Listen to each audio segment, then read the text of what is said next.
Bonjour à tous, je vais répondre à la question « Le peuple a-t-il toujours raison ?» de mon point de vue d'expatrié à Dubaï. Mais bien entendu, mon être est constitué de manière plus complexe puisque mes pensées ont été façonnées par mes diverses expériences. En effet, avant de venir vivre ici à Dubaï, j'ai vécu 28 ans en France et notamment une bonne partie dans l'ouest de la France. Après mes études, j'ai travaillé dans le secteur audiovisuel pendant 4 ans entre Nantes et Paris avant de finalement m'expatrier ici au Moyen-Orient où je vis depuis 10 ans. Et j'ai eu la chance également de voyager en Asie, en Amérique et en Europe pour y découvrir différents peuples et systèmes de gouvernance et ainsi me forger mon opinion à cette question, le peuple a-t-il toujours raison? Avant toute chose, le peuple est constitué d'individus. Le peuple constitue donc une communauté qui partage une histoire, une culture, des habitudes, des rituels qu'ils veulent plus ou moins conserver ou faire évoluer. Le peuple émet des avis variés sur leur choix de style de vie et d'environnement pour l'accueillir. Cependant, ce peuple a-t-il toujours raison? Posons-nous la question de la raison. La raison permet de distinguer le bien du mal et donc de définir ce qui est non seulement bon pour soi, pour les autres et l'ensemble de l'environnement dans lequel on évolue. Il y a donc une certaine forme de sagesse induite dans la raison. Le peuple étant composé d'individualités, il va très souvent agir et émettre des avis qui répondent à des intérêts personnels. Ces avis vont remonter par le biais de groupes d'influence, associations, groupes ou partis politiques. C'est du moins la façon dont sont organisés la plupart des pays occidentaux dans les régimes de républiques démocratiques.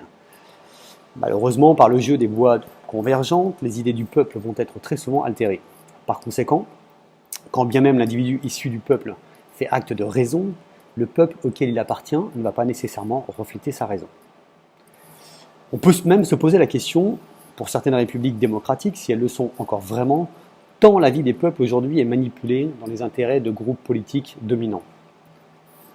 Mais on ne creusera pas cette question. Intéressons-nous plutôt maintenant à un exemple très différent, celui du royaume dans lequel je séjourne depuis 10 ans. Il s'agit des Émirats arabes unis.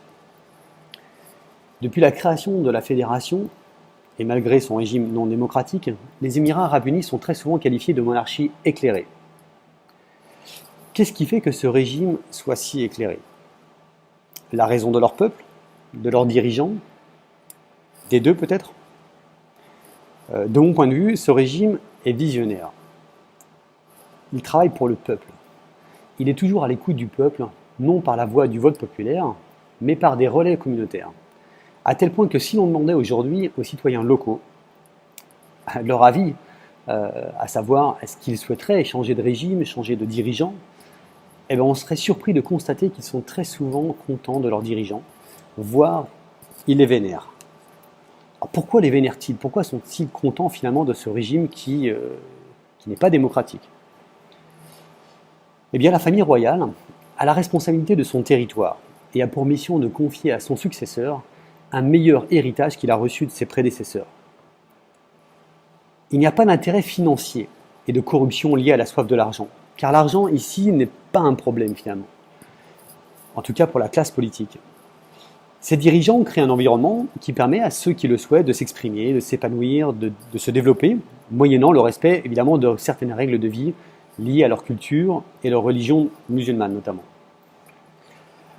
Mais au-delà de satisfaire leur peuple et créer un environnement sain et paisible, la classe dirigeante a pour ambition de montrer au monde que leur petit pays est un exemple de modèle social, un lieu inspirant, attirant, qui s'adapte au monde de demain et aux challenges qu'il devra affronter. Un exemple étant la multitude de populations différentes vivant dans ce même pays et qui cohabitent de manière très paisible. C'est plutôt une réussite à ce niveau-là.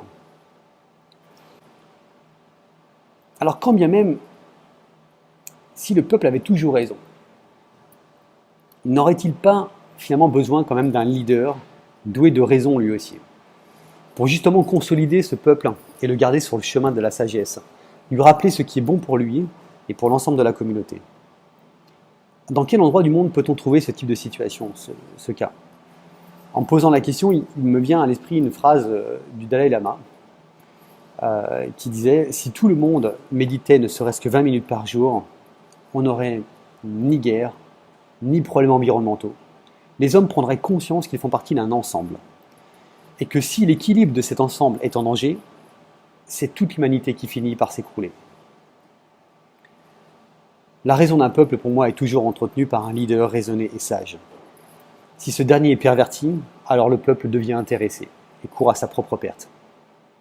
Alors certes, ces propos peuvent paraître utopiques, mais aujourd'hui, on peut se poser la question, vu l'état de notre monde, l'état de nos démocraties, l'état de peuples dont la dignité est bafouée dans l'ignorance totale de la communauté internationale, vu cet état général, serait-il pas urgent d'être utopiste et entreprenant pour ramener justement ces peuples et leurs dirigeants à la raison?